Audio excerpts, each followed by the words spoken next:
All right.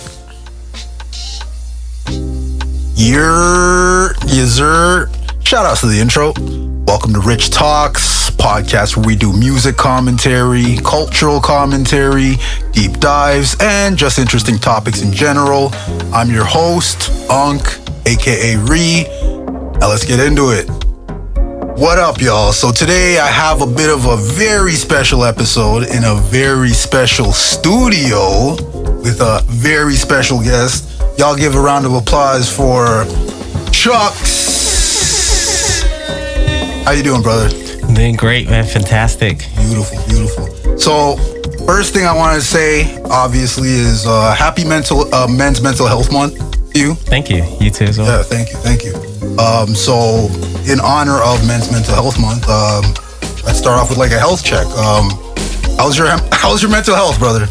My mental health is good. It's every day we're adjusting, coping, and just staying positive, enjoying the good things of life, focusing on, the future, focusing don't focus on regrets, focus on the possibilities, right? So, that's the key. It's all about like to the future, because there's nothing you can do about the past, and if you continue to live in past events, you're gonna stay in like a trauma state. Right.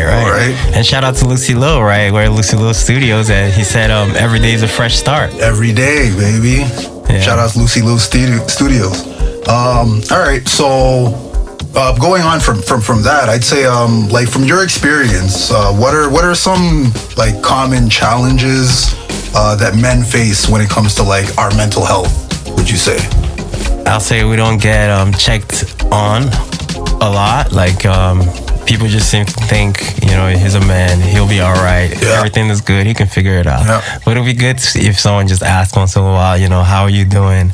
How's it going with that thing, and little things like that. Yeah, no, I agree, because like we're human, right? Like we were raised like in these times, like just like suck it up, and sometimes like, have you ever like been like have to dealt with being the strong friend, where like you're the one who's always like the shoulder to cry on and whatnot, but like nobody checks on you, right? You know what I mean? That source of positivity. Yeah. It's like the source of positivity has to get a source from something else too. You gotta recharge. Exactly. I like that. And do you think there's like a stigma when it comes to men's mental health? Yeah, for sure. I feel like men themselves don't even want to talk about, mental health, and most times it's only when it's too late, right? And, maybe diving deep into substance abuse and things like that, right? So, or other kinds of abuse, True. So. Yeah, and I don't think social media helps it at all, because I recently saw like a video of some lady saying like there was a caption where it said, let's all have a silence moment for Men's Mental Health Month, and she was like doing like a dance, hollering and making all these loud noises like during that moment, a silence moment, to kind of say like she doesn't give a damn about men's mental health. Oh yeah, she's a clout chaser, man. Yeah, so she gets no clout, zero clout. Yeah, it's crazy. And what's her name? That lady. That's right. On to the next one. On to the next one, exactly. All right, so let's get on to the music, Let's get on to the music. So in your creative process, can you like kind of walk us through your process, like when it comes to like a new project, especially this new project, AfroNadia? Shout out to that. That's a fire project. Thank you. So like, how did this project essentially come together? It came together as a newcomer to Canada.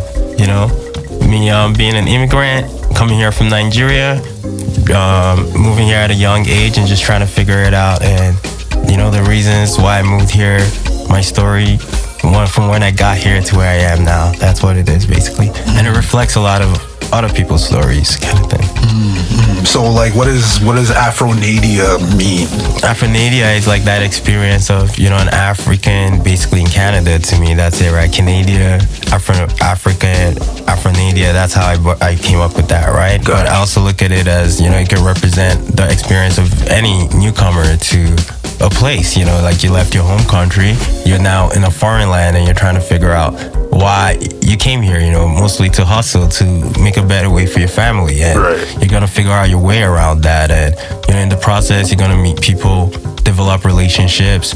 Some of it might be the forbidden fruit, you know? Yeah. But you got to go through it. You have to deal with complex things back home with your family. So there's just a lot of layers to it. And I try to explore it in a fun way on this album. Nice. And you know, you've always been someone who makes like catchy songs. So let me just ask, like, what are some of the most important themes that you try to convey with your music, and why are they significant to you? Oh, nice. This is a good one. I try to convey motivation for sure, because I feel like that's just a big part. Everyone has to have hope.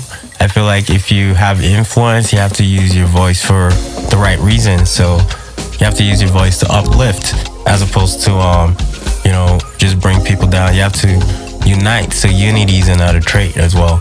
Instead of dividing, you have to use your music to bring people together. There's a lot of music based on beef, right? That doesn't bring people together. Yeah. So unity is another key theme in my music, right? So unity, motivation, hustle, and love, you know.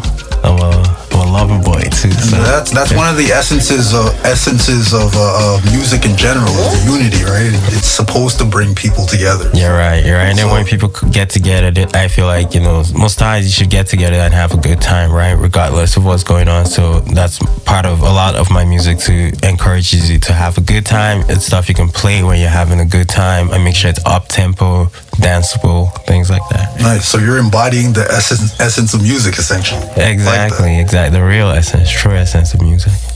So this might be like a deep question, but as someone who I've personally witnessed like reinvent and like evolve his persona over time, how do you like approach staying true to your artistic vision while also connecting with a wider audience? Like, I remember when you were the New Year's pimp. Like, I still remember that. The Goodyear pimp. Yeah, it was Goodyear pimp. Sorry. Like, yeah. What was that about? Shout out to that. The Goodyear pimp. That was funny, man. I remember those days. When I was a banger, yeah. Like, crazy, you know? And I guess that was it, right? I was having fun with the music then. And I'm taking it more seriously now. So really just trying to have a very defined sound and not distract or confuse my audience, you know. So make sure I'm giving them what they want, but also what I want at the same time, because I feel like I have a good pulse on what people want to listen to, right? Like I DJ sometimes at my parties, so I feel like So I kind of have a good CHXXX is like the embodiment of like all the amalgamation of like everything now, like who you are as an artist, essentially. Right, I'll say like when I first started, I was Chucks with one X, right? CHUX, single X, then we became double X, like double X, and I always joke like when I hit CHXXX, that's like Super Saiyan. Yeah. So that's it. So you gone Super Saiyan. There you go. I like that. All right. So like, what does like Afro beats actually mean to you personally, and how has it impacted your life? Oh wow, Afro beats, I'll say it's just a huge part of my life. Like it wasn't. There was one point in my life, like I grew up in Afro beats, literally, right? Like I was in Lagos. And it's crazy. I just did an interview earlier today and they asked me what was one of my earliest childhood memories where I connected to music. And I remember I'll be dancing to Fuji music, which is this music in western part of Nigeria, right?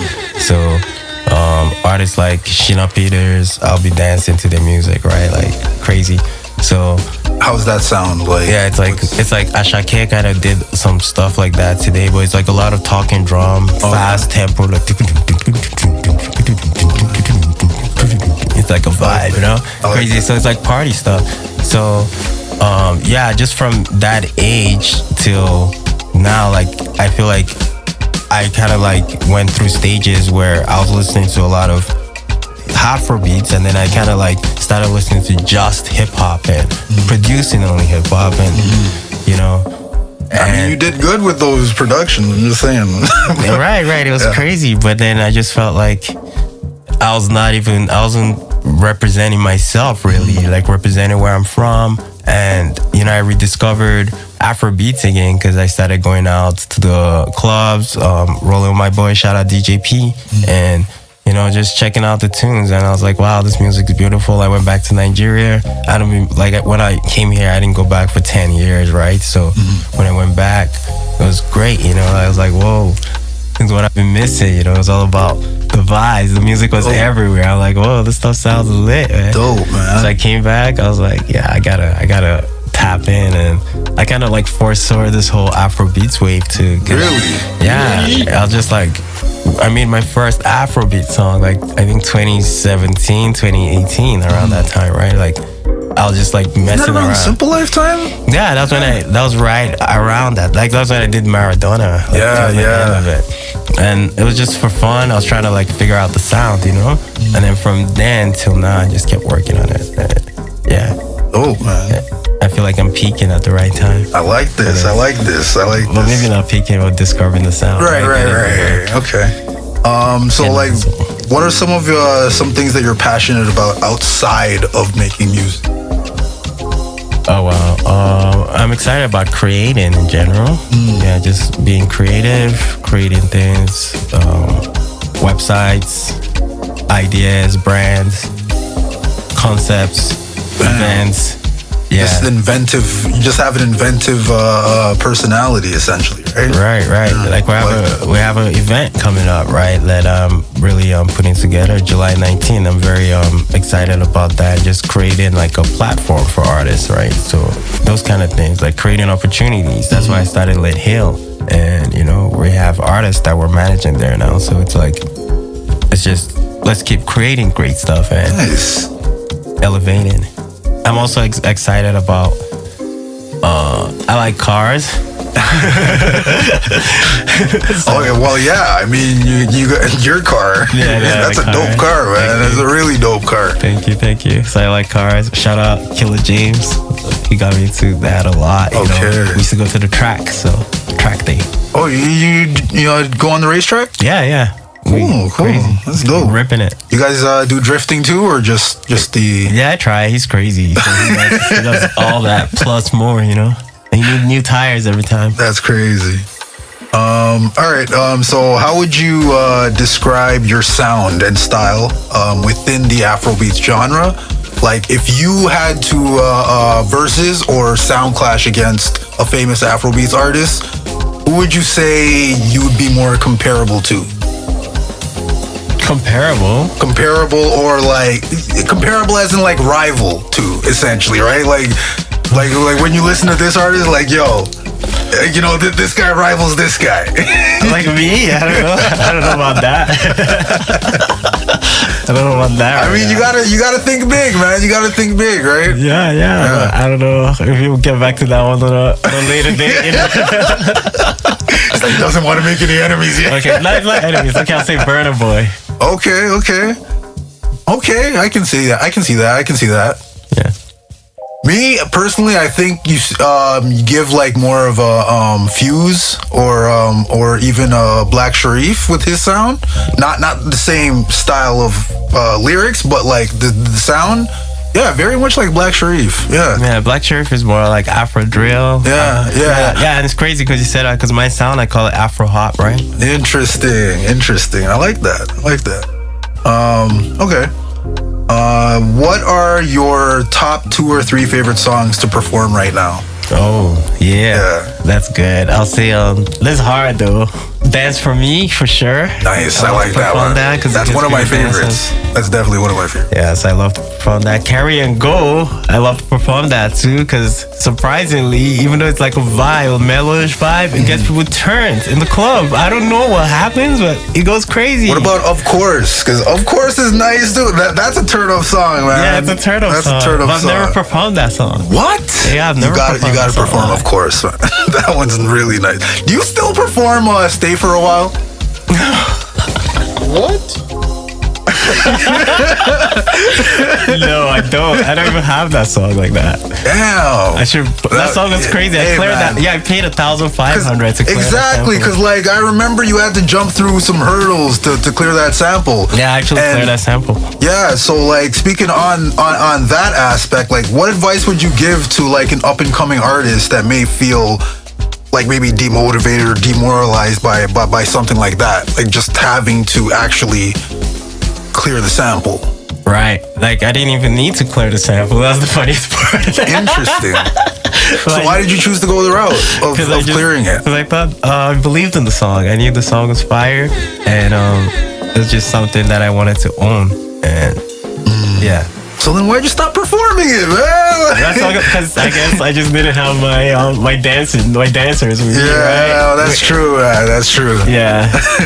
Good time. All right. How do you handle like negative feedback or criticisms about your music, if any? I use it to get better. So I literally take it in and I try to understand what they're saying. Like maybe in the moment it might be hard to absorb, but I always go back and think about what was said to me, you know? And I realize like the only reason somebody would share advice or feedback to you is because they actually want to see you be better. Exactly. Or something, right? Yeah. You don't really got to take it personally, just use it. Exactly. And you know, even the haters, there's some people that are just haters. Use that. Like it's just they're finding holes in your armor, so you gotta fix those holes in your armor. So then they gotta find another hole and fix that too until there's no more holes in your armor. You're bulletproof. I definitely agree with that because I think if you don't have a hater, then you're probably not doing something right. You know what I mean? Like, because the haters are probably your biggest fans because they're the ones that are looking to bring you down in any way, right? So then you just know like they're the ones that will find those weaknesses for you. So it's like, oh, you found my weakness? All right, perfect. So now I know what to fix over here. Exactly. Right? So yeah, I like that, man. I like that. So how do you see like the role of Afrobeats in shaping culture and identity, especially now as it's gotten like this rise of this groundswell, if anything, of just like Afrobeats is just like popping now, you know what I mean? Yeah, I think Afrobeats just really gave people something positive to say about Africans. Yeah, so before I remember when I was a newcomer here, there wasn't a whole lot of positive things that people were saying about the ABCs, man, the African booty scratch. Oh yeah, I never heard that part. That's a crazy one, man. Oh my god, that's a crazy one. Yo, I used to hear about that. I remember ABCs like, yo, are you an ABC? I'm like, what's that? You're like, you're an African bum cleaner. I'm like, yo, what? That's terrible. It was spending time coming up with that. That's nuts, man. Kids are dumb. Gotta write some rhymes, bro. Kids are dumb. Write some rhymes, man. But yeah, no, I heard like African Prince. You an African Prince? You know, the Nigerian Prince. The Nigerian Prince. Yeah, that was the craziest one. So that was it, right? Up to one point, and then it suddenly just switched. Like I was like, we're killing it in football, man. You guys don't talk about that. Nobody talked about that. But at one point, it just switched. It was like Afro beats, and everyone's like, yo, you heard this? You know about Afro beats? And that was it. And when you're like, I'm Nigerian, they're like, oh yeah, Afro beats, and they became it was actually like fufu and jollof rice. Yeah, so shout out shout out fufu and jollof rice. Oh, that for real. put us on the map for real. And then Afrobeats came. It's true. So it's like, man, you gotta eat first, man. You gotta eat before you start vibing. Word, yo. And think about something else. I gotta make tracks just about food, man. You do, man. Like, there's not enough of those. Those are unique. Like, if you really think about it, like, if a song makes you think about food, like, you're gonna, especially a food that you enjoy, you're gonna love that song just because of that. What's a food you enjoy right now? Well, shoot, I'm plant based now, so I'd say congratulations. Oh, thank you. I actually have gari every morning. Oh, wow. It's the the ground cassava, basically. Yeah, every morning, man. Make sure with I have it. It's called gari soaking. So we kind of have it with a little bit of water, some peanuts, and sugar if you want to sweeten it. Not really, but you basically let the water soak it for a little bit. You let it soak in there, and then you add milk. But I drink soy milk now, so. And yeah, it's beautiful, man. It's a beautiful thing, man. I actually made recently. I made some vegan shito. Yeah, bro. I just want to go back to the Gary, bro. You don't even know who they talk to right now, bro. Gary, there's different ways of soaking that Gary, huh? How do you soak yours? How do you soak yours? Nah, I just say there's levels to that, right? Some people back in the day we used to go crazy with that, man. You'd be soaking that Gary with like Bonvita. Have you ever heard of Bonvita? Or like Milo? Milo. Oh my God. Yo, you gotta put Milo in. Oh my God. Yo, that's the next level. Milo, peanuts, a little bit of sugar. You know all about it. Okay, man. All right. Put some ice cubes in there. You ever done it? Yeah, some ice cubes too. Man. Yo, he knows. Gotta use the powdered milk, you know? All right. If you could change anything about the industry, what would that be? I'll say the exploitative nature of the industry. Is that a real word? Exploitative? Yeah. Exploitative nature of the industry. So essentially like the gatekeeping, because that's what starts off the exploitation, right? The gatekeeping. Yeah, I'll say not gatekeeping. Yeah, I wouldn't even say the gatekeeping. I'll just say even like sure you can gatekeep if you want to, let the right people in, but don't try to take advantage of those people you're letting. But that's the problem. And exploit them. Once you have no control over, like once somebody becomes a gatekeeper, you don't have control over like what they're doing because you're not even paying attention to what they're doing. If you made somebody a gatekeeper, let's say you're on that level, right? And you made somebody your gatekeeper, and then all of a sudden they just like, yeah, I'm not letting any artist from this city in just cause, you know, even if they're the best. And like, nah, I just don't like that city. Depends what city. Depends what city. What city are we talking about? Man. You can't gatekeep any city, man. What city are we talking about? We can't gatekeep talent. What city? Talent is talent. What city? I'm joking, guys. Yeah, no. Yeah, we gotta be open. You gotta have an open ear, open mind. But I hate, the pay to play. Yeah, like I don't want that. You know, it still happens. Like the payola thing still happens. It just evolved over time, right? It doesn't pay in the same manner that it used to, right? They used to pay radio stations, and now people pay in other ways. You're paying playlists. Yeah, exactly. But it's crazy. So what's your favorite thing about performing live? I love connecting with the crowd. I love just testing out new styles of presenting a song, and just hearing the music. I mean, well, you're in it. You're the one performing it. Right. But it's like, it's not like I go around every day listening to my music like 24/7. So it's like when I get to perform, so I also enjoy hearing the music. Okay. What would you say was your most memorable performance or show? I'll say, good one. Memorable. Yeah, it was with. I had a lot, man. But what's the most memorable one? Can I just do top 3? Yeah, sure. Top 3. Okay. Top 3 memorable.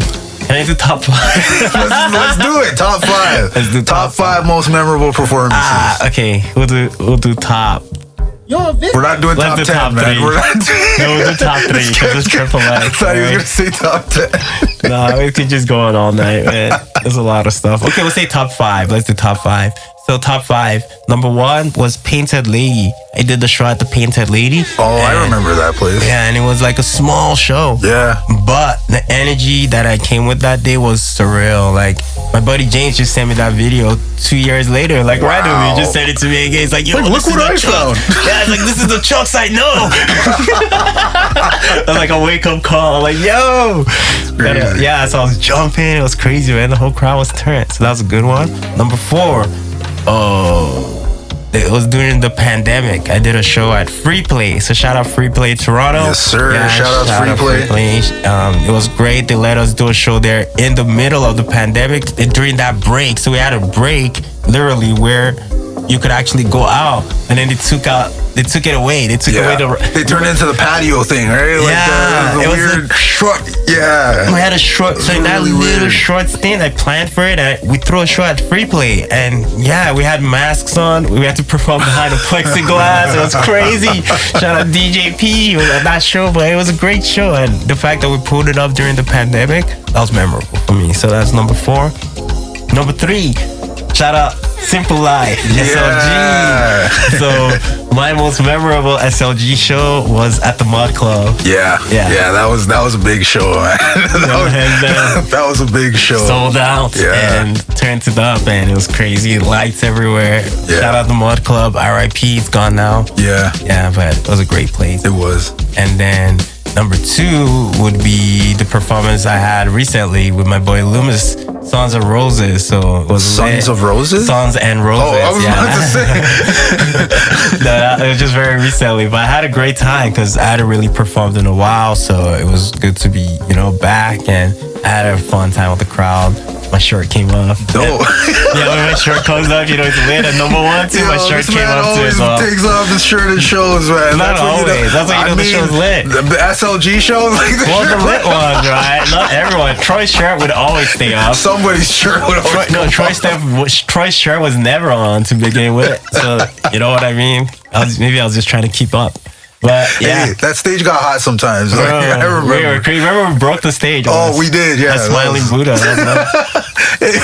The stage collapsed. It was like it caved in the middle. And then remember when we did the show at Piston, where we did a show. Was it Piston? Yeah. Was it the Piston? No, we did a show at one spot, and then they invited us to the Piston.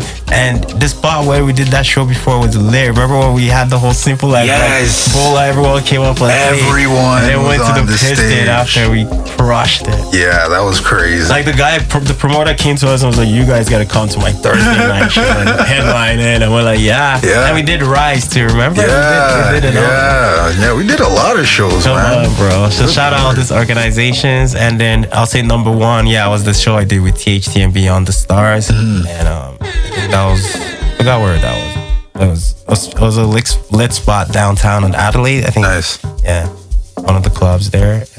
Yeah, crazy show. Like beautiful. Somebody on the crowd. I had to invite people from the crowd to like somebody came from the crowd to actually turn up with me. It was crazy. Legit. Yeah, but I should have I'm joking. those guys, right? Like, why do those guys? Why do those guys do picked him up and threw him off the stage. I feel like those, bro. I don't know, man. I feel like you gotta gauge the temperature first of all. But the thing is, they have to gauge the temperature, not the performer, because you're in your zone. You're supposed to be doing your thing. So but part them of coming on the stage is like, bro, you're kind of interrupting the whole thing, part of your show is engaging with the audience. So, bro, I can't get mad if somebody in the audience wants to engage. But did you give the energy of come up on stage? It just depends, right? Like some people, like this show I'm telling you, it's not I don't know. I think I called the guy on stage. Actually. Yeah, you see, maybe you made a gesture and he took it the wrong way. I don't know. No, but honestly, at the end of the day, I get it. But I feel like a lot of that comes from fear. Yeah. And you really just should be able to gauge it. And security got to do a better job. Oh yeah, for sure. Security has to be on point, especially. All right, last question.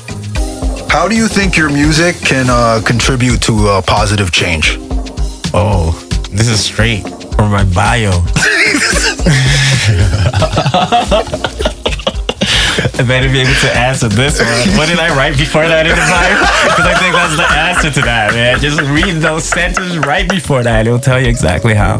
No, but I said it before. I said the people with the hottest music, they gotta be able to have a louder voice on the better issues for humanity.